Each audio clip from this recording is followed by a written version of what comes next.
Kamaru Usman, he is a monster. Back on the scene, they know who he be. He's rolling with ease. My take out your team. This dude is terrifying. A relentless attacker. 12-0 in the UFC, yet to taste defeat. I'm at the top of the mountain. I'm the champion. But his former teammate Gilbert Burns wants his shot at the title. Gilbert Dorino Burns. Dorino's in love with that knockout life. He is as well-rounded as they come. So good on his feet, so good on the ground. He can submit any man in the world. He's ready. I'm gonna fight for the title. Kamaru Usman, I'm next. He calls out his own teammate. I love it. That's the first. Everybody gonna who that, and that's the first. Kamaru Usman! I know Gilbert. This is a dream for him, but I'll be at the top for a long, long time.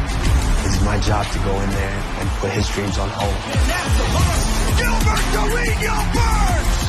This man's one of the best to ever do it. He's a real threat wherever he goes. He has something that I want. He's gonna be a war. I'm ready. Let's go.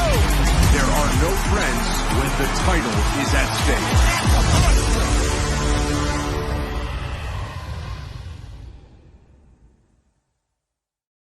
Oh my gosh, that video got me even more excited for this Saturday's card. Hey everyone, I am Megan O'Leary. Thank you so much for tuning in to our UFC 258 virtual Q&A. Just a reminder, if you have questions for today's athletes, start submitting them now. We will try to get to as many as possible, but without further ado, we've got to introduce the fighters you came here to hear from, starting with the welterweight champion of the world, Kamaru Usman. Kamaru, I think you're backstage. Let's see if they let you on in here. How are you? I'm here. I am wonderful. Another one. Another one. I'm excited. Yes.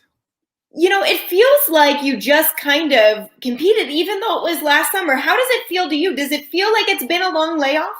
No, not really. No, it hasn't felt like that at all because after competing in July, I mean, it's just weird with the whole COVID situation now, with the way that these fights are having to take place. Like, we're all quarantined right now. So it takes all that extra thrill and all that extra stuff that comes around a typical fight week, dealing with the media obligations, the fans and the crowds and all of that. It takes away from it to where now it's, you know, it feels like, oh, I just did this last week. Now I'm quarantined again, getting ready to go again. Yeah, in the bubble again. And so is the other gentleman who's joining our chat right now. He is a middleweight contender, Kelvin Gastelum. Kelvin, I know you're in the bubble as well. How's it going? That's right. I'm right here in my hotel room, just chilling. Yeah, Did you bring that Kobe jersey as decoration for your room? That's right. I put it up there as motivation and inspiration. And yeah, I brought it from home. I actually love that. I love that you figured out how to hang it with a hanger right there on the wall. That's brilliant. A little ghetto fabulous decoration. You got to do it. Hey, whatever makes it feel like home, right? Like, obviously right. There's, especially when you're in a bubble, I'm sure there's things that you're missing from home. Besides the Kobe jersey, I mean, for both of you, did either of you guys bring other things that you're like, I can't have fight week or this bubble experience without?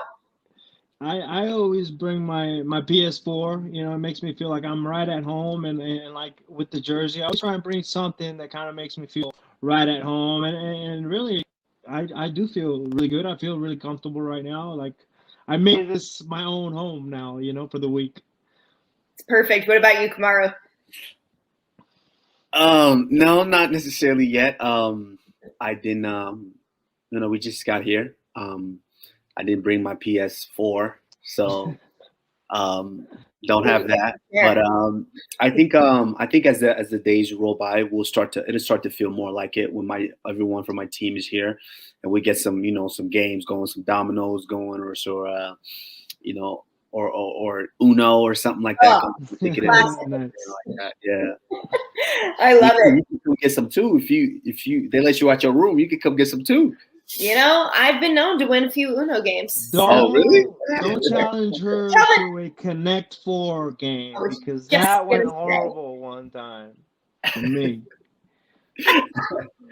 I did my thing in Denver when I was doing training camp. I did my thing in Connect Four. All right, I'm gonna try and set up a tournament here inside the bubble. Maybe well, maybe not on Thursday. I was gonna say Thursday to distract you, but you guys will be doing other things. We'll see what we can do. But I want to get into these fan questions because we've already had a ton be submitted, and some of them our team started pulling. So if you guys don't mind, let's jump right into it. Because we got some great ones. Eric asked, Kamaru, how hard was it to prepare for this fight, knowing that Gilbert knows more about you than the average opponent, and obviously vice versa as well? No, it wasn't tough, like for each and every fight. And that's the thing too about it is, yes, he knows me. They know me over there at that team. So they know how I prepare for each and every fight.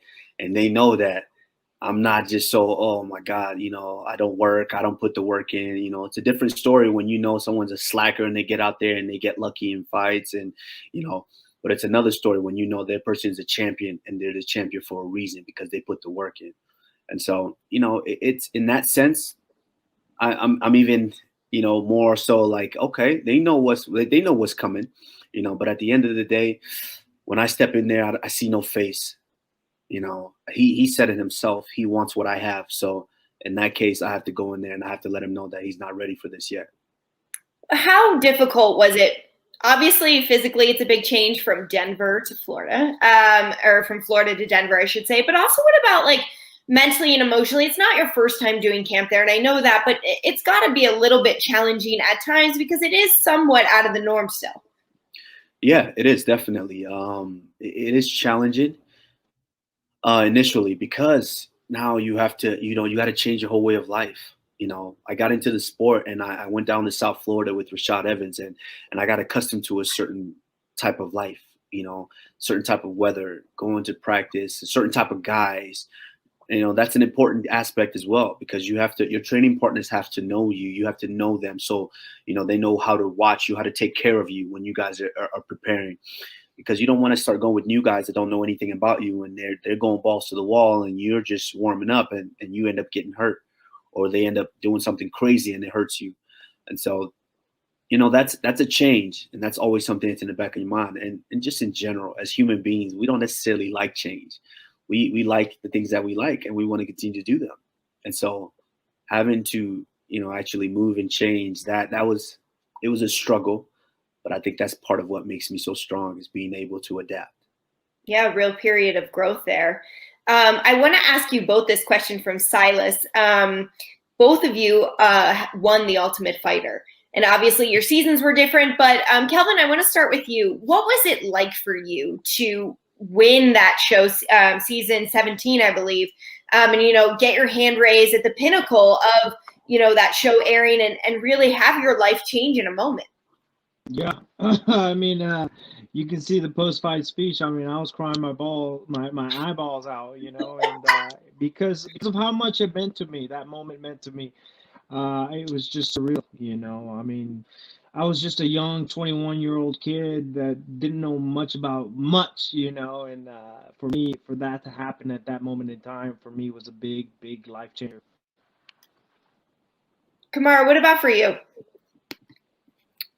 It was I got the privilege of seeing the show, being around the show and being on the show as a coach in 2011 on season 14. And I said right then and there, because I was still on the fence whether about competing in MMA. I said right then and there I would never do this show. No.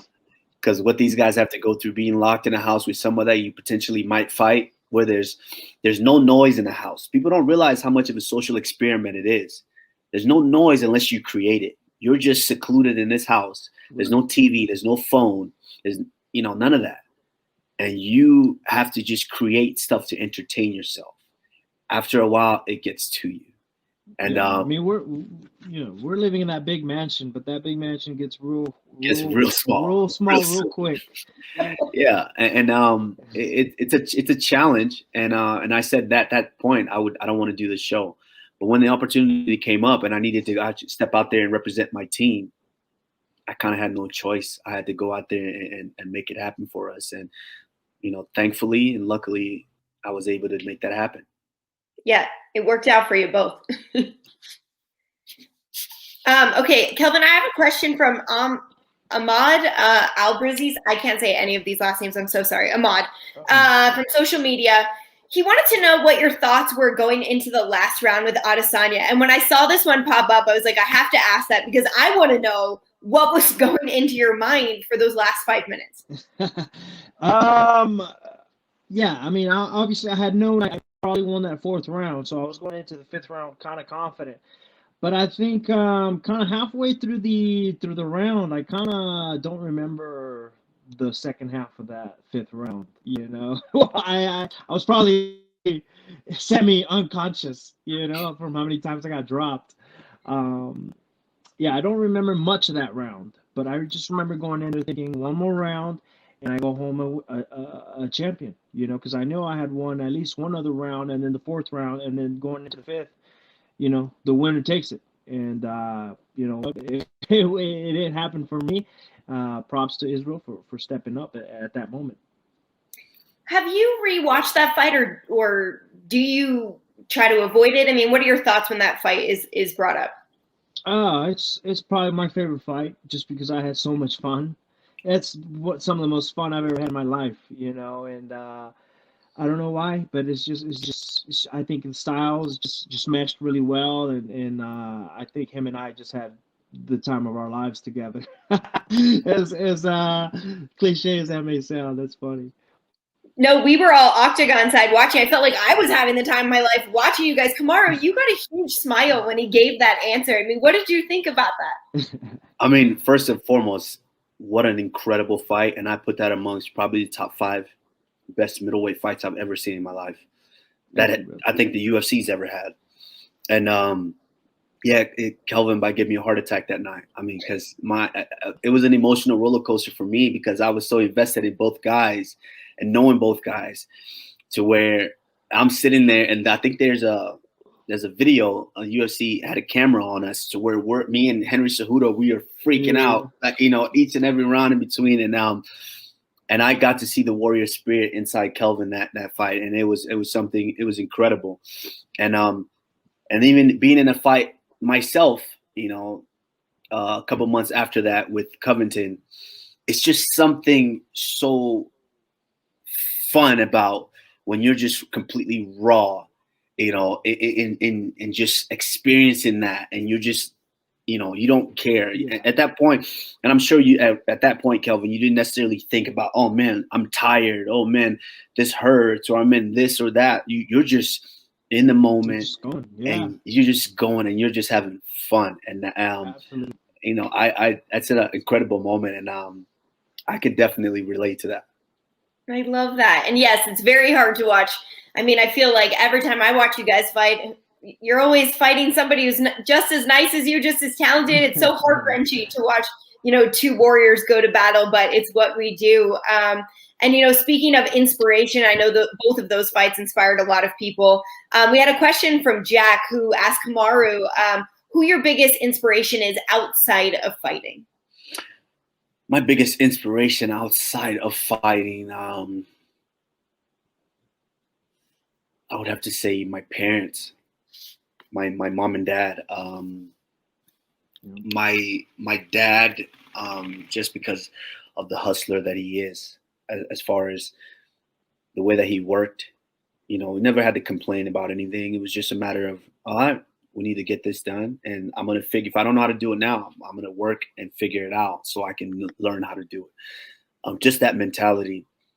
And not to be outdone, but my mom is such a, for lack of a better word, when it comes to life, she's just such a savage at being able to deal with certain situations, you know, going through certain things and just having to raise us. My mom, if she doesn't know, you can tell. My mom is the type of person you can't tell that you will never be able to survive. No, it doesn't matter. You could throw her out on the street. Guess what? She's going to learn the skill. She's going to learn the trade, and she's going to be able to change everything. And so just being able to, you know, I was lucky to be born to parents like that. And, you know, I think they're my absolute biggest inspiration for sure. Oh my gosh, I hope there's a way that she can see this clip. Well, both of your parents can see this clip because I'm sure they'll love it. Kelvin, I want to ask the same for you because I think there's always somebody or something special that drives you guys, especially in the heat of competition or in the hard moments. I mean, who is that for you? Yeah, it's definitely my mother. My mother was a single mother that raised 2 children on her own, working 2, 3 jobs. Uh, she came from Mexico knowing no English, knowing nobody, and having nothing. We came from nothing. So she is definitely my inspiration in everything that I do. I am here because of her. And yeah. I love that. Oh, look at the power of moms. Yeah. I know. Is it destiny in all these 3 different locations? Right? So weird. Okay, this is a great question, actually. For those who aren't quite sure what the bubble experience is like, Brett asked, what is life like in the bubble? Can you talk about how you train in the bubble? And I know for you guys, it's a little bit different on Fight Island than it is here in Las Vegas. Can you both kind of maybe touch upon what it's like for you guys, especially this week? Yeah, I mean, my coach just got here a little bit ago. And he's saying he's already getting claustrophobic just being here. He wasn't. He didn't. One of my coaches didn't go to Abu Dhabi, so he didn't get through that experience. But he's here. He's saying he's feeling like he's ready to go home and explode because he's just not used to being quarantined like this, and it's a different experience. The whole hotel is blocked off. People aren't allowed to leave. People aren't allowed to come in, and yeah, it's a different experience, than any other fight that I've been in. Are you guys training? You have like your own training rooms, right? Like sort of next to your hotel room, so that you can still get in the workouts that you need. Yeah, the UFC does a good job of providing everything we need: water, food, the dietitian, the nutrition guy. The workout rooms. We got a mat. We got a mat in there. We got waters in there. We got the little sauna space in there. Yeah, they're doing a great job providing everything we need. Hardest working team in sports, that is for sure. I want to get into some more of these questions kind of related to that. We know how you guys prepare. We know a little bit of how you may cut weight or get ready during fight week. But what do you guys do on fight day? I know everybody sort of has different rituals or different things that they do. How do you guys prepare? On fight day, there's not really much you can do. I mean, of course, I like to get a good workout in that fight day, that morning. I love to get a workout in. It's just like, typically I like to mimic what I've been doing in training camps. You typically have a good practice in the morning, and then you might have a skilled practice at night or something like that, to where you're more focused on what you're doing. And so for me, I try to replicate that in my fights. But yeah, not much goes through your head on fight day, but the fight. You're going through the emotions and the roller coasters of a fight. Doesn't matter who it is. It could be Joe Blow from down the street. You're about to be in a fight with them. Hey, that's on your mind. Fight day. Yeah. Are you guys? Oh yeah, so go ahead, Kelvin. No, sorry. Yeah, no. For me, I actually look forward to the the breakfast on that day. Because for the past 2.5 months, I've been eating just 2 eggs and a piece of toast with some coffee. So the morning of the fight, I go all out. I get the whole works. I get the sausage. I get the bacon. I get the pancakes. I get the eggs. I get the chocolate milk on the side. I actually love that. I know that there are, that being backstage, not necessarily right now during COVID, but before the COVID era, we would see you guys. Some fighters are sprinting backstage, hours before their fight. They're blowing out their lungs. Some people are napping. You see some people coming back from the green room with like a plate of food. What do you guys do when you get in the building? Are you somebody who likes to sleep in the locker room before your warm-up starts? I mean, I always find it so interesting, the patterns that different people have, those few hours before you walk to the octagon. Well, it depends on how you gauge it. For me, obviously, lately being one of the last ones on the card, but typically when you get there, you've got a few fights before you fight. And so, you kind of try to relax and, just kind of be in that space, be in your space and whether it's sleep or depending on how you're feeling. If the nerves are a lot, you might want to take a little nap, which you don't really sleep. It's almost impossible. You don't really sleep, but it's just like just being there, being in your own head, being in your zone, and being able to collect your thoughts. And then, gauging it right, knowing when to get up and start going. If you typically require a long warm up, knowing when to get up and get active. I think that's just, typically the most important for me. I don't do much. I don't do much. When I get back there, I'm all business. When I walk in the building, it's all business from there.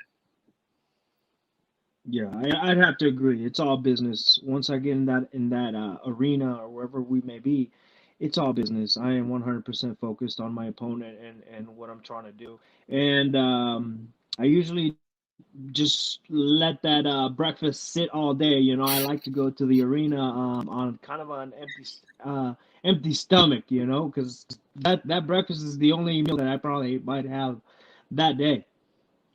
Kelvin, are you hungry at all? I might be. I'll be right back, guys. No. All right. Well, we just have a couple more questions before I let you gentlemen go. I know it's a busy day for you, but I thought this was a really fun one, and I'm very curious to hear the answers. Aria asked, what is the oddest job you worked prior to fighting in the UFC? Oh, I was light-skinned before. I was 18. I was like light-skinned. I was mixed. I roofed for one summer. Hey, here I am. No, I would have to say, roofing.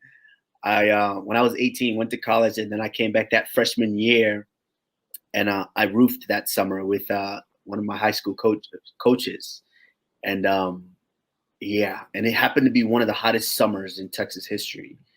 And so imagine being on a 50, 60 story tower on top of the roof, and you're roofing in 114 degree, temperature. So I learned my lesson, and I, knew respect for those people. Right.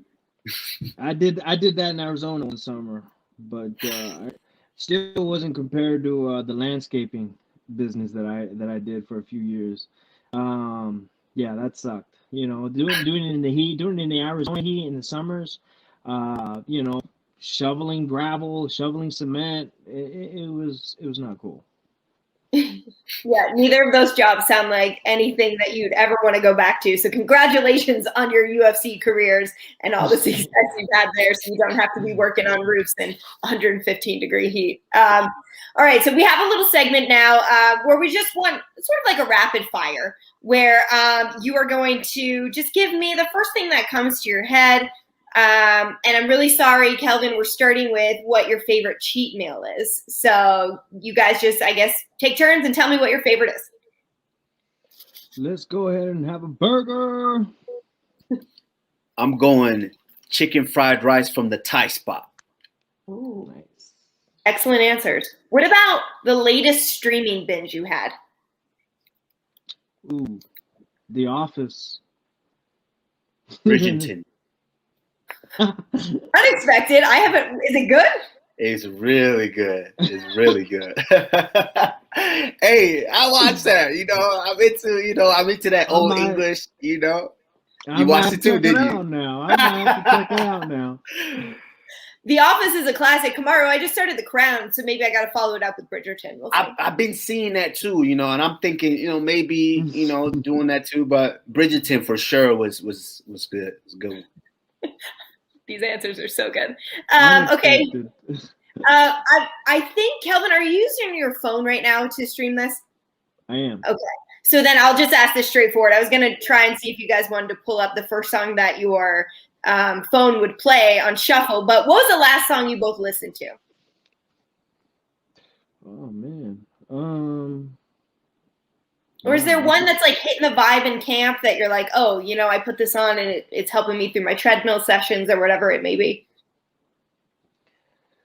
For me, it was For the Night, Pop Smoke. Okay. Mine, I think the last one I just listened to in the car was Losing It by, what is it? You know, I'm losing it. That, you know, that house song, you know. Who was it by? I don't want to do it. I got to do it justice. It was by. I wish I knew. I know the artist. I don't know why I'm drawing a blank here. Oh. Here we go. There it is. Losing It by Fisher. Okay. I'm losing it. And you just got it. Hey, that song mixed with a little bit of coffee on the way to the gym. Somebody gonna die. This is so great. I'm so glad we're doing this. Kelvin, I think I know your answer, but who's your favorite athlete? Athlete in general. Yeah. I think he's right there. Kobe Bryant, man, for sure. Definitely my favorite athlete ever. I remember when he went to the UFC athlete retreat in 2017, and he was a guest speaker, right? And I just remember being so captivated by him and his presence, his thought process, and I was just so impressed by him that I went the next day and bought his jersey. You know, and that was the first time I'd ever done that. I don't follow players, I don't follow teams like that, but he was a guy that I went and bought the jersey the next day. That's really awesome. Kamaru, what about you? Oh man, this is a tough one. I've always been a fan of track and field all through my life, and I love the athletes in track. It's my favorite sport to watch. Is track and field. And so just I would have to say his favorite athlete, and I like the classic. I'm talking the Michael Johnsons of track and field, the Maurice Green, right? Yeah, you know, and so of course Usain Bolt nowadays. I think me and him we would have a lot of fun if we went to a party together. You know, we'd have a lot of fun. But I would say it's a toss up between him and LeBron.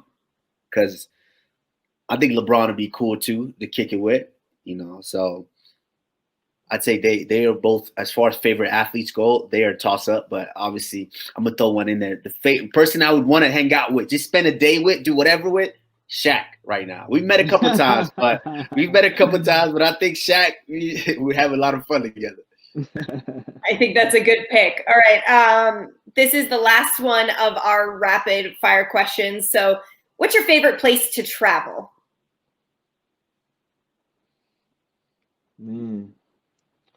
I like to go to Mexico. I like to go down south, down to Tulum. I don't know if you guys have ever been there or heard of it, but yeah, that's the place where I like to go after my fights. I like to go escape the world and kind of reset my mind, reset my soul, and yeah, that's my favorite place in the world. I want to retire there. Oh, I love that. Beautiful. For me, I haven't really spent a ton of time. I would say up until this point in my life, the person that I really just enjoyed was I would say India. That was at the place. But you know, I've been to Dubai, and I didn't really get to really enjoy a lot of time there. But I'm thinking that wouldn't be a bad place to have a good time too. So it's a toss up between them. Dubai's got some great food. I mean, hopefully one day you can try India, but Dubai, I can vouch for their food scene. Oh yeah. All right, and before I let you guys go, I've asked you all these questions, so now I want to ask you the question that I guess is most important. And how do you believe you get your hand raised? Kelvin, I'll start with you.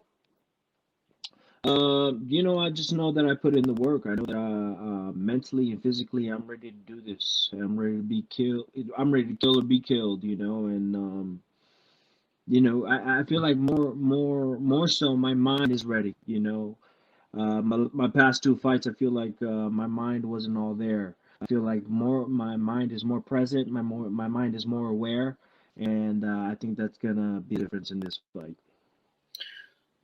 For me, I would have to say it's going to depend on my opponent. It takes a specific type of opponent to pull out a specific type of fight out of me. If they haven't done their homework and they don't bring their A game, then it's just going to be a one-sided dominant victory for me. But if they did their homework and they covered all the bases, which my opponent should know about me, is you know, they bring out a certain type of dog to where I get to that mode. What I'm looking forward to is getting to that mode that me and Kelvin talked about earlier, to where you're just having fun and you're not thinking anymore. You know, Right. that's the mode that I'm looking forward to going into. So if my opponent did the necessary work and he prepared, then y'all might see that. But if not, then I would say just a one-sided dominant victory. Well, I've got to say, I am so looking forward to both of these fights. Kelvin, you take on Ian Heinisch, and Kamaru, you take on Gilbert Burns this Saturday at UFC 258. Guys, thank you so much for your time. We appreciate it.